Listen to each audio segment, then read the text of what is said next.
My wife cheated on me while on a girls-only weekend trip. I cut ties, but now the truth has come out. My wife, Carrie, and I were together for 6 years. We had a pretty good run for 5 of those. We had a 2-year-old daughter at the time, bought a house, careers were moving in the right direction. I always thought our relationship was perfect. Maybe I was just delusional. I really thought I was delusional post-affair up until recently. I actually don't even like calling it an affair. Affair adds so much more to it.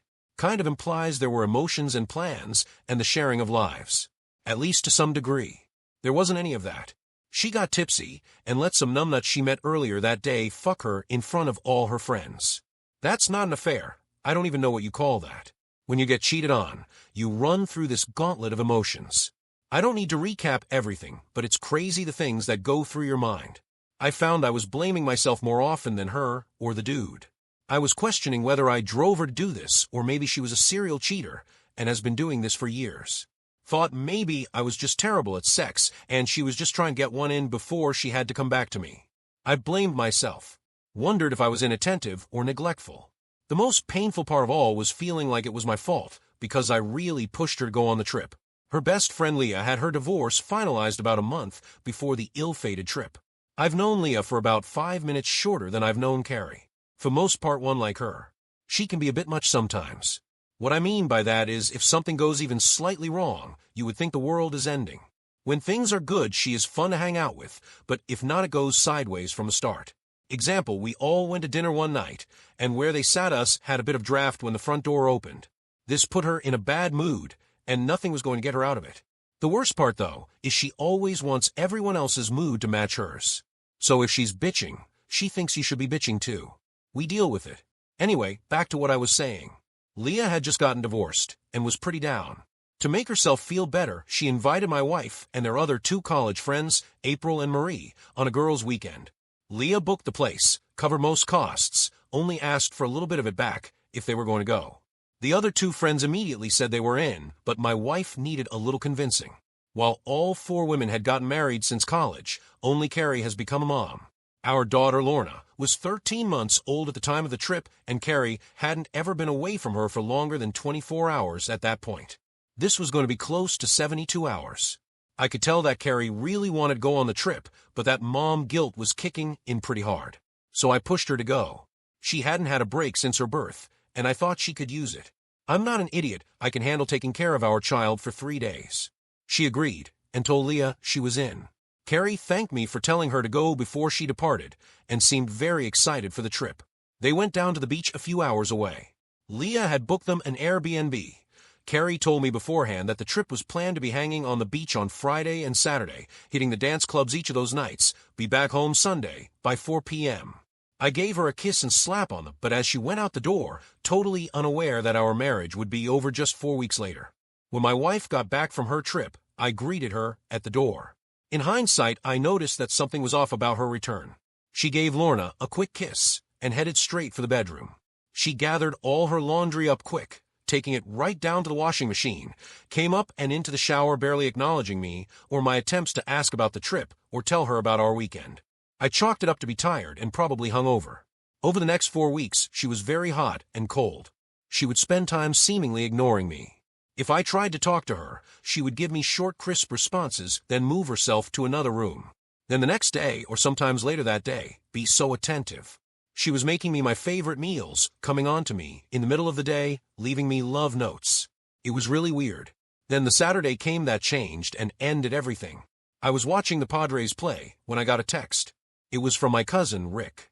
Rick is married to Marie. They met through me and Carrie. Well, anyway, he asks if Carrie is around, and I say, yes, she's in the bedroom. Then he tells me I need to see something, but it's fucked up, and it's going to be hard for me to see. I told him to just tell me already. He says he can't, he will just let me see for myself, but that him and Marie are getting divorced, and I probably will need a lawyer too. Next thing, a link to a Google Drive comes through. Rick says look it over, then call him tonight or tomorrow. Then ends things by saying, sorry man. I click on this link, and it's a Google Drive full of photos. It's basically the whole weekend girls' trip from start to finish. Everything looks fine at first. There's a video of them touring the house, a few group selfies, then a couple videos of them being silly and drunk at the B&B on Thursday night. But they are alone. It's just the 4 of them. I keep looking. The next day is them at the beach. They all look hot in their bikinis, especially my wife. You would never guess she already had a baby. At this point, nothing is setting off alarms. I keep going through beach photos, and now there are 3 guys in them. It looks like they started playing 4-on-3 beach volleyball with some dudes who look like they are in their early 20s. Body language suggests some flirting may have been going on between April and one guy. I keep clicking, and now these 3 guys are back at the B&B with them. I can tell it's still the afternoon. The first few pics are everyone still in their beach wear. There's nothing overtly suspicious in any of the pictures, but I was thinking to myself, why in the hell are these guys there in the first place? It gets weirder as you can tell the women start getting ready to go out. They are taking showers and coming out just into the living room area just in towels on their ways to the bedrooms. The guys are still there while this is going on. Now through this part one haven't seen my wife cross any lines. The worst is pictures of her laughing and talking with these guys, which made me feel uncomfortable but not crazy. I notice mostly it is April and Marie interacting with these guys. They are more handsy. Pics of them grabbing one guy's bicep, another shot where a guy has his hand on the small of Marie's back, and she doesn't look bothered. That kind of stuff. The Google Drive keeps going. I mean, this thing is full. They go to a dance club. Everyone is drinking. Lots of selfies, lots of pictures of drinks. Then I see the first video that makes my heart sink. My wife is dancing with some guy, not one from a beach earlier, a new one. The dancing is close, but not obscene. Not something I would want her doing, but not divorce-worthy either. I went through the rest of this folder, and it doesn't get any worse than this when it comes to Carrie, but still I'm angry and hurt at the same time. I see a video that makes me understand why Rick is planning on divorcing. Marie is sitting on some guy's lap. Nothing more, but still I felt sorry for him, not knowing it was going to get a whole lot worse. There were no photos of after the club, which had me feeling both relieved and scared. If this is what they did record, what were they too afraid to record? The next day, there are early morning pictures. 2 of the guys were on the couches. I remember thinking, where the hell are the other 2? The rest of the day is pretty normal, it looks like. Girls went out to some local shops, had lunch. There's nothing here that would trigger anyone's suspicion. I'm hoping this is the worst of it, but then I start to look through the final folder. They were clearly unhinged on that final night. The whole of the pictures take place at the B&B they were staying at. The 4 guys are back this time with what appears to be 2 others. Pictures of drinking, pictures of dancing. The guys are losing shirts as the night goes. Then I start to see the rest of it. The women were starting to lose their shirts as well. Carrie had been the most together in the photos so far. She really wasn't breaking my trust up to this point, other than omitting that these guys had been with them for the better part of 2 days. Then I saw her topless kissing one of these guys. I checked back, it was the same one from the dance club the night before. I felt the tears roll down my face for the first time in years. My wife had been unfaithful. I wanted to stop there, not look further. Where she was at that point was enough for me, but I didn't stop. I really wish I had. After seeing pictures of April and Marie fully betraying their marriage vows, I clicked one more time. There was Carrie, this guy inside her, lights on top of the covers. Looks as though the picture was taken from a wide, open doorway. It also seemed like she paid no mind to whoever was there taking the picture.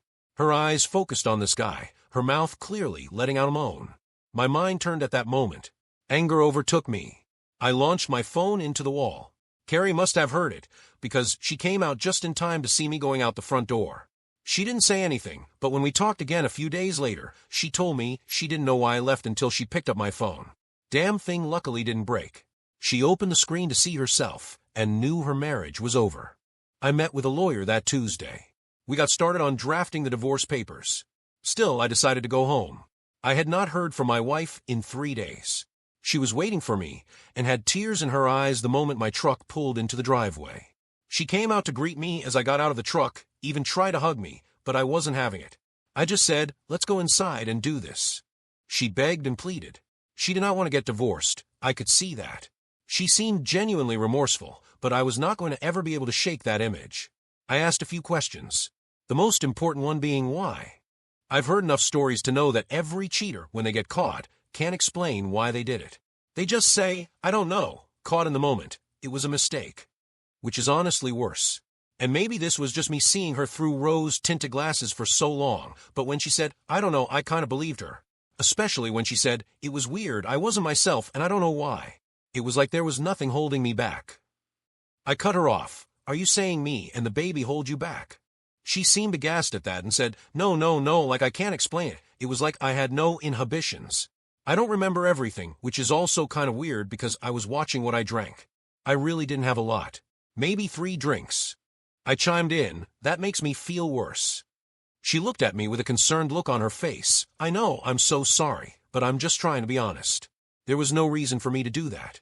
I just remember really wanting to be touched, like as much as possible. That struck me as odd. She was a sporadic cuddler at best, really likes her space honestly. Sure, she wants to be close sometimes, but usually that isn't for very long. So why in the hell would she want to be touched so much while she was there, with a bunch of random guys? I did ask her who they were, and she said they were just guys they met on the beach that one day, then more of their friends came. We just kept running into them, the beach, the club, lunch. None of it mattered though.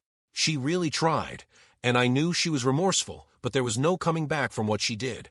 April and Marie also ended up divorced. Rick was making things extra difficult for Marie until he was cited. Sending that drive to me got him in hot water. She agreed to drop the revenge porn charges if he split the divorce and made it quick. April and Carrie were on board with dropping it as well if it helped Marie. They were pissed, but Rick had only sent it to us husbands. It took 7 months for all of the divorces to be finalized. I was ready to move on. I hadn't really been social that whole time. Forget dating or anything like that. I wasn't even leaving my new tiny apartment very often. When the divorce was finished, I decided I needed to stop living like this and get myself out there. It had been about a week. I went to guys' night and an old buddy I hadn't seen in like 2 years. I joined a gym. I told myself it was all going to be all right, but man was I wrong. It was just a regular Wednesday. Carrie and I had not been talking except about when and how to exchange our daughter, but on this day, she called me in hysterics. She said that Leah had set them all up. I did my best to get her to calm down and tell me what happened. It took a good 10 minutes before she could get through it and tell me clearly what she was talking about. Leah had set up the whole thing. I had never thought Leah a vindictive or petty person. She wasn't my favorite person. She had her moods, but she wasn't a bad person either. So I was kind of surprised. I know her divorce went really badly and that the last year or so of that marriage had been real bad too. I guess I just didn't expect it to change her so much. Carrie told me that Leah had planned out the whole weekend to try and ruin our marriages. She was the one who took all the pictures. She was the one who sent that Google Drive to Rick. Carrie, April, and Marie had all supported Leah during her divorce, and Carrie had told me she had started making some comments about how all men were bad, even sometimes suggesting that the 3 of them would be better if they were all single. I guess in her twisted mind, she was doing everyone a favor. Carrie laid it all out for me. Leah invited them all away for that girls' trip weekend because she was determined to end their marriages so the 4 of them could live like they did back in college. Carrie said in hindsight she remembers that Leah was constantly pushing them for one more drink the whole weekend, no matter how much they had. She was the one who invited those guys. She had found one of them on Tinder and wanted to meet with him, but she also told him to get his best-looking friends and bring them so they could distract everyone else. That's why they were always there. Leah had planted them on the beach that day to meet everyone organically, and afterwards insisted on partying with them the rest of the weekend.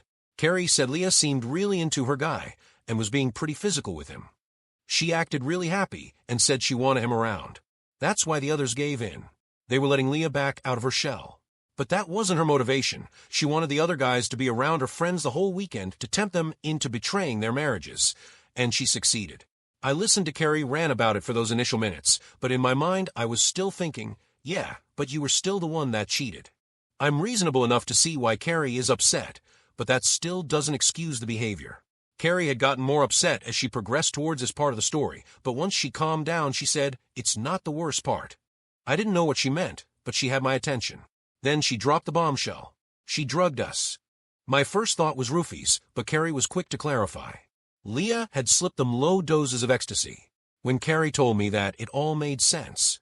I had replayed the conversations we had right after her cheating had been exposed in my head 1,000,000 times. I just remember really wanting to be touched. That wasn't Carrie, that was the drugs. I told her I would support whatever she needed in terms of pressing charges against Leah. We talked for a little bit longer, and I could tell she wanted me to offer to come over or to invite her over. I couldn't do that, though. I was just starting to get right, and this whole thing was pulling me back under. If everything she said was true, it changed a lot. I think I could heal faster. I think I could forgive. But I know I will never forget. If she had confessed, or even if I had just been told she cheated, I think I could have possibly let it all go.